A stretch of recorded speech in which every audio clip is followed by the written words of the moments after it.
Dr. Reena here. I'm a dental specialist and founder of RW Perio, located at 75 Harley Street. Welcome to my podcast, Life and Smile, where we talk about everything dental, lifestyle, business, and much more. Every episode, I'm joined in conversation with a specialist expert in their chosen field, who give us a behind-the-scenes glimpse into their daily regime, career turning points, and an insider look at what they can't live without. As a businesswoman myself, it's so inspiring to hear how people have built their careers and shattered those glass ceilings. So let's get the conversation going. Dr. Reena here, and welcome back to what is now season 5 of Life and Smile, the podcast. In our very latest conversation today, we are ready for one of our most inspiring and insightful episodes yet. So be prepared to take some notes. Introducing one of the most inspiring figures in the business industry, Pete Walker. With an impressive background which has seen him build over 35 years of renowned demonstrable success in leading and coaching teams in the pharmaceutical and healthcare sector, I just knew I had to get him onto the podcast. So welcome, Pete. Thank you, Reena. Delighted to be in London. Great to be part of this podcast series. So, your impressive background has seen you build over 35 years of renowned demonstrable success in leading and coaching. So, talk us through sort of how your career progressed to that. What were the sort of early days? The early days seem a fair few years away, Reena, having retired in May of last year, but let's give it a go. So, I don't think anybody goes through, at least I didn't, O's and A-levels wanting to get into the pharma industry and healthcare, and I was no different really. But I had two main influences. The first was my mum, who was a GP, a practicing GP in a well-known rugby league town in the north of England. And secondly, I had asthma in my early teenage years. And my mum used to come home and try and do her best in those 60s, as it was, with inhalers and things. So I had a very early grasp about the effect of disease in terms of what I was wanting to do in my education and so on. And then at university, we did the milk round. I don't know whether the milk round still exists, but basically we had companies coming to talk to us about why we should join them. And a few of them were healthcare companies. And not surprisingly, I checked in with my mum and said, "Mum, what do you reckon to all these medical representatives that come and see you?" And she said, "Well, we don't see any of them. They just come with their glossy magazines and say our drug's better than your drug, and basically we've got no time for that sort of stuff." We do have someone called Tracy, though, but Tracy comes and sees us and has a chat about asthma patients and things. So clearly Tracy had got it right, and Tracy had found the magic recipe and the sweet spot. And then my first job in the industry was a combination of sort of luck and timing, I guess. And part for me, given that I was clearly not owning a car, a company car and a company mobile phone were two of the main attractants. The car was a Austin Maestro in rattan beige. Now you know how bad beige is. Beige, that's definitely stuck with me, that one, and rattan beige at that. And the mobile phone wasn't the most recent iPhone. This is a box that you literally had on a trolley like a pilot's bag. Wow. You dragged it round with you, and it lasted about 40 minutes battery if you were lucky, and then you were then stranded. I then moved through my career in two major pharmaceutical companies, both of which almost for 20 years. One was a global player with a UK base, and the other was a Scandinavian-based company. But the bit that always attracted me and I loved was the fact that you could get close to what doctors and dentists and physios and pharmacy practitioners were actually doing day in, day out, and affect and change and help patients who they were seeing. And that really didn't leave me throughout my whole career. I learnt as well the hard way that it wasn't about chasing the next grade and a higher salary, and it was much more important to find a role that would really stretch me, I would be excited by. And that was really my sort of guiding light through my whole career, really. I really like that. I think that's a really important reminder, is to make sure you find the next step which is stretching, which you're excited about, rather than just ordinarily the grade and salary, because I think that will then naturally come when you do your approach. Really interesting. So the landscape of business and the industries you're linked with, they're constantly evolving, and your background seeing you work with both office and field-based teams, all of the goal of maximizing full potential. Have you had a sort of personal favorite project to be involved in? I know you've had endless projects that you're involved in, but any events or business events that have stood out that you really thought, wow, that was hugely impactful? There's a couple actually. One's an external one and one's an internal one. Let me just explain what I mean by external. So I've mentioned already on this chat we're having now around my asthma and how that disease affected my whole life really. I was lucky enough on the company I worked with to work with two other pharmaceutical companies to work with the British Thoracic Society. So this is a society of basically hospital specialists that deal with asthma, to collaboratively put together the asthma guidelines that were then cascaded into general practitioners in primary care. And the reason that was so exciting was that it coincided with the introduction of a new type of drug, an inhaled corticosteroid, that for the first time was able to prevent an asthma attack rather than dealing with the symptoms. This was a really major step forward. So to collaborate on that level, myself and a number of the teams who was working with at that time, and with other pharma companies, was a major success for me personally, but also something I look back on with a huge amount of pride in terms of what the industry was able to do. In conjunction, clearly, with a very auspicious organisation in the UK. That must have been quite satisfying, especially when you mentioned in the start, when your interest with asthma yourself, and then being able to be so involved at that kind of higher, influential level. That must have been quite. I mean, how did that feel? It felt amazing, quite frankly, and it was a great example of organisations doing what they're brilliant at. So the British Thoracic Society was full of amazing scientists, not surprisingly. Yes. But pharma companies and healthcare companies were great at their message to GPs, right? They could package things really persuasively, add some great content and augment that with how that was cascaded with all their field forces. So between the two parties, it was a great recipe. Yeah, no, amazing. So obviously with your 35 years of amazing experience interacting with so many different types of people, organizations, looking back now, is there any advice you would give to your younger self, or say someone's about to embark on their journey and inspired by yours and want to do something similar? What would be your kind of key pieces of advice? I think there's a number that really matter to me. And I think on reflection should matter to other people in terms of their sort of consideration of the factors. So there's a really important bit around culture. Okay. And this is one of those things that's very easy to see on an intranet site, isn't it? Oh, we've got a great culture, we value our people. But you really don't know until you join that company. So my advice would be do whatever you can to get close to that culture. Product-wise, this is a bit heresy, but I don't think it really matters a lot in the early days of people joining the industry. What matters is that you're comfortable with the culture, you're comfortable with what your manager's about and the senior leadership in that organisation. And the other thing that's really important is do something that you love doing, right? We all have to do lots of things in life, but in our work environment, we can hopefully select something that we really love, we've got passion for. And if you do that, the chances are that you'll be pretty good at it. And that sort of approach has been one that us felt is really important. And the next sort of bit really is around feedback. So try desperately to get hold of a great coach and a good mentor, and really be curious about feedback. We all very quickly, in any role we have, switch on the autopilot and go off and do things exactly the same way in 2024 as we did in 2023, with nobody reining us back and getting us to reflect. So get a great coach, get a great mentor, and try your damnedest to get close to the culture of a company. Yeah, absolutely brilliant. I mean, with the feedback side, I think that's super interesting.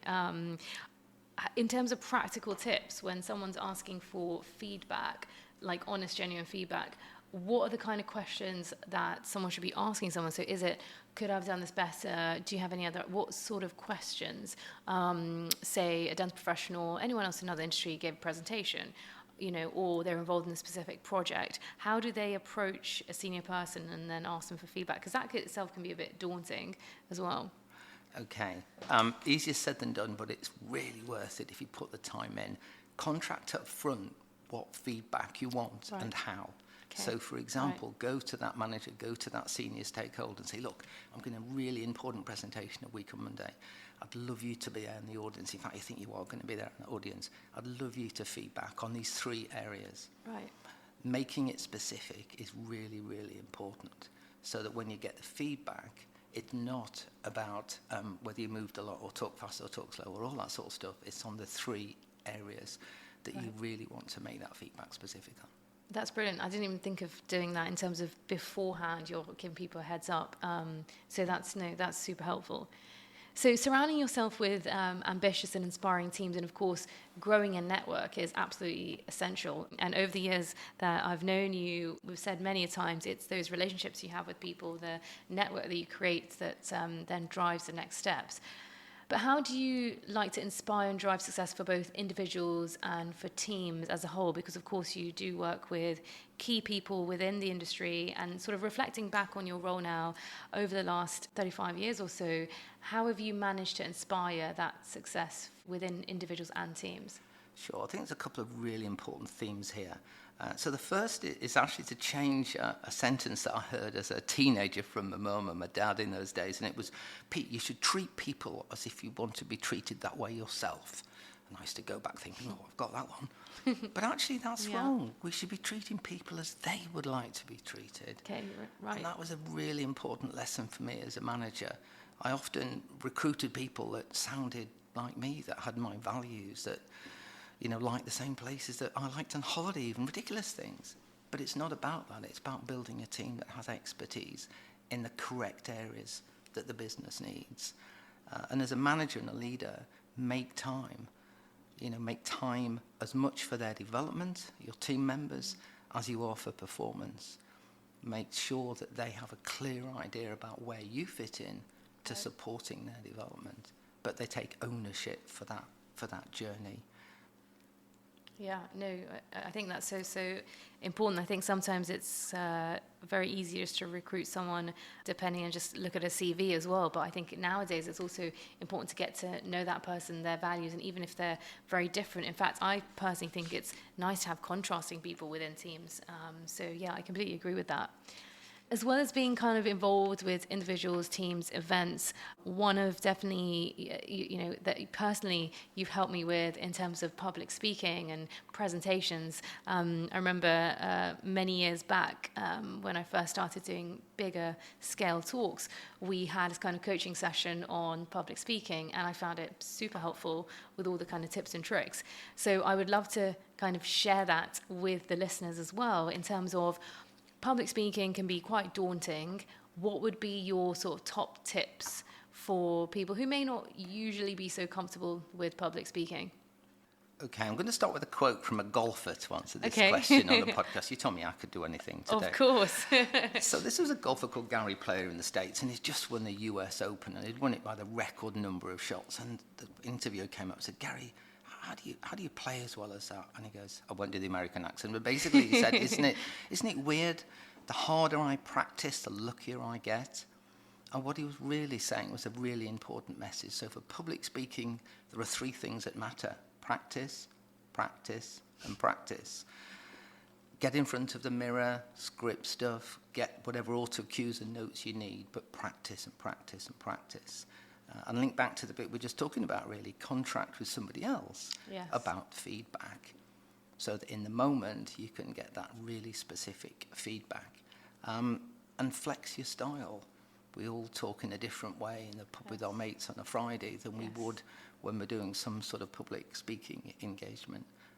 And know your audience.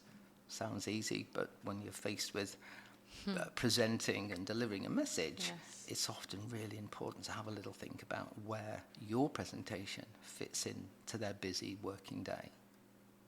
Yeah, no, some really, really important points. And now going on to social media. So these social media platforms and digitalization for instant news and accessibility has kind of been on the rise across multiple industries. How can we best utilize this when it comes to building your network and maximizing commercial success? I mean, what's your opinion on that? Because you've probably seen the landscape change so much through your career.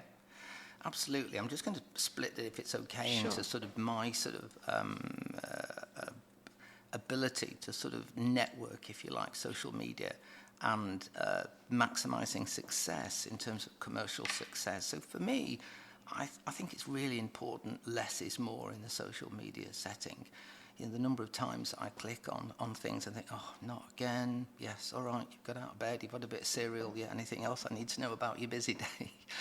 But also to facilitate connections. I think that's a really such an important part. You know, people know people and the world revolves around people. So make it more impactful, do less of it, but think about where those connections exist. And in the commercial setting, well, I think we've all come through and out the other side of the pandemic, and this is one of those areas that I wouldn't say it's a positive outcome. I would never use that word about the pandemic, but the whole area of COVID gave a whole kickstart, if you like, to digitalisation. And for me, there are three areas that I'm excited about in the future. One is diagnosis and care and where that could lead to in terms of digitalisation, patient monitoring, and importantly and critically drug development, having that immediate feedback around side effects, tolerability, and how the population as a whole is responding to that drug is quite honestly just so exciting to think about where that could go in the next few years. Exciting times ahead. What would you say from all the projects you've been involved in, sort of your proudest moment to date, if you can pinpoint one? So for me, and I better leave out my wedding on the 9th of June 2017, and the one my wife Sarah, when she listens to this podcast, will think, what on earth he was there? I'm sure he was there. So from a work perspective, delighted, yeah. A few years ago, I was involved in a project called Global Pain Day, and this was a chance to have a live stream broadcast from a London studio, basically aimed at GPs and first-line healthcare practitioners, pharmacists, nurses, etc. It involved top global opinion leaders from over 30 countries with a highly interactive setup with polls, with questions to those global opinion leaders, and on-demand post-event, again, made people could access it. Here's a figure that was probably my most proudest moment in relation to that project and a real career highlight. The audience of GPs were asked how many people of your own in your practice would this potential webinar have assisted, and the pooled number was over 250,000 Wow. patients with pain can be helped by some of the information Wow. I heard over those 11 hours. And then a few months later, quite touchingly, I was at Wembley to watch a big football game. And I don't know whether you've been there for a concert, I'm sure you have. Yes. And there's always the attendance announced, at least, at football games. And it came in at 83,714. And I just froze for a moment and had one of those tingly things down the back of my neck, because that was a third, that full stadium was a third of the number of people who were helped by that Global Pain Day a couple of years ago. Incredible. Not many people get to make that big an impact in their life. And you're so inspiring. I mean, throughout your career, you're known for inspiring others, including myself. But what inspires you? Do you have a mentor that you turn to, reflecting back on your role, and even just day-to-day, like your work ethic? What's your driver? What's your inspiration? I have one person in particular. His name is Graham. Graham and I go horse racing now, which is fantastic. We're both retired. But one of the bits that Graham really illustrated to me in such a powerful way was that, and this is not my quote, but I'll say it anyway, you know, over time people will forget what you did and even perhaps what you said, but they will never, ever forget how you made them feel. And I think having worked for that individual, Graham, and having managed teams, it's all about getting the best out of individuals. And we know how pertinent that phrase is outside of work in relationships. Yes. We know that that powerful message is one that's really impactful. And Graham had a really simple, practical way of finishing each weekly phone call. He said, Pete, tell me one thing you're going to do next week. So what was a key area that I wanted to do next week? And what have you learned from the week that's just gone? And that was how we finished all of our weekly phone calls. Wow, amazing. So obviously now you are retired, but reflecting back on your role, looking now when you were working, what was your typical working week? And I guess how is it different now, I guess? Well, it's very different now, Reena. Apart from my consultancy, it's very different now. Living in the Cotswolds has made it very different. But back to the working week then, there were 5 sort of buckets that would occupy my time. The first is internal meetings.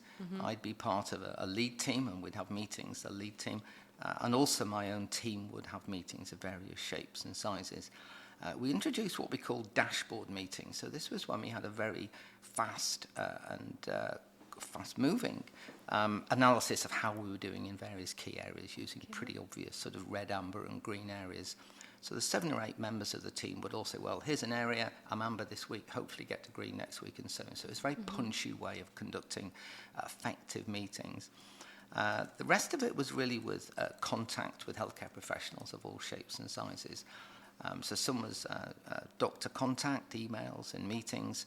Another really critical part was contact with our external agency partners who were needed for some of the expertise in terms of production delivery, and a whole host of ad hoc queries from internal departments. So very varied in summary. And when you were very involved, how did you strike the kind of ideal work-life balance during that time? Gosh, I think everyone, again, we touched on COVID already. Anyone who's been through COVID knows that all the rules were changed and the rule book was broken up. Certainly as a manager, I remember distinctly saying to my team who were on the road as sales reps in those days, absolutely no, you can't have 2 hours off on the last Friday of the month to do admin. I know you'll be down the pub and doing all the other things. So dramatically changed for all the right reasons. So for recharge, for me, it's important that you have a discussion with your team and your manager. It's not a crime to do an email on a Sunday, but it should be done in the full knowledge that that's either what's expected or not expected. Right. And it's really important to get that bit right. For me, I love stuff that's outdoors. I love running, I love my gravel bike, and I love the Cotswolds. So it's not difficult for me to recharge with that little list. No, I think when we were speaking last time we met, the kind of idyllic activities that you're now able to do in the Cotswolds sounds amazing. I mean, do you feel things like, and a lot of it was like physical outside, do you feel that's really important for you to keep your energies high and your mood good? Absolutely, absolutely. I really struggled we all struggled for different reasons at the start of COVID, but Teams meeting after Teams meeting was just completely draining for me. I need people and I need the outdoors. So yes. So one of my favourite questions that we ask all of our podcast guests, which I always find really intriguing, is 3 things that we can find at your desk that help you sort of thrive during the day. And it might be different now that you are retired, essentially. What would those 3 survival items be, essentially? So the 3 things in my survival kit bag would be as follows. I'd have a supply of Post-it notes. I mean, did a world exist pre-Post-it notes? I don't know if it did. I mean, was Neanderthal man putting Post-its on the cave? I don't know. We have an automatic Amazon Post-it note delivery every week. Everyone uses so many Post-it notes here. So, yeah, I would agree with that. Well, thank goodness for that. I'm reassured by that. But Post-it notes I used to use really productively. I used to cluster them, get ideas, get common themes, etc. Pack after pack used to get used. So something I just absolutely couldn't do without. The second one is strong tea. I've already had my sample of Reena's Builder's Tea, and it's made to perfection. Trust us, guys, here in Harley Street. So strong tea. And finally, the view from my study window, living in the Cotswolds, means that I can just tilt my blind and think, oh, I can't wait to get out up in those hills on the bike and get doing all the things you can when you live in the countryside. No, so inspiring. What do you do when you're off duty? Do you like to come into town, or are you more kind of, which particular parts of the UK do you like to head over to? I've got a bit of a varied list here. I mean, obviously living in the Cotswolds means that you're spoiled for walking and spoiled for all that. But in addition to that, we do miss, my wife and I, restaurants and West End theatres. We've seen a couple in the last few months, theatre-wise, and really love that. And we love North Wales. The remote parts of coastal North Wales have always had a special place in my life from my childhood, really. So we love the North Wales coast on the so-called Llyn Peninsula. And Italy, we just love that country. I mean, if Stanley Tucci can make an amazing dish from 3 ingredients, that tells you everything, doesn't it? Great lakes, great cities, and beautiful rolling countryside. Amazing. Well, Pete, I know you are super busy, so I'm not going to keep you for longer, but thank you so much for such an inspirational conversation. I'm sure everyone took lots of little gems away from it, so thank you for sharing your story and all your insights. If anyone would like to follow Pete, best way is LinkedIn or directly via the podcast. So thank you, everyone, and join us again for the next episode very soon. And Pete, we'll see you back on Harley Street, I'm sure, very soon as well. You absolutely will. My pleasure.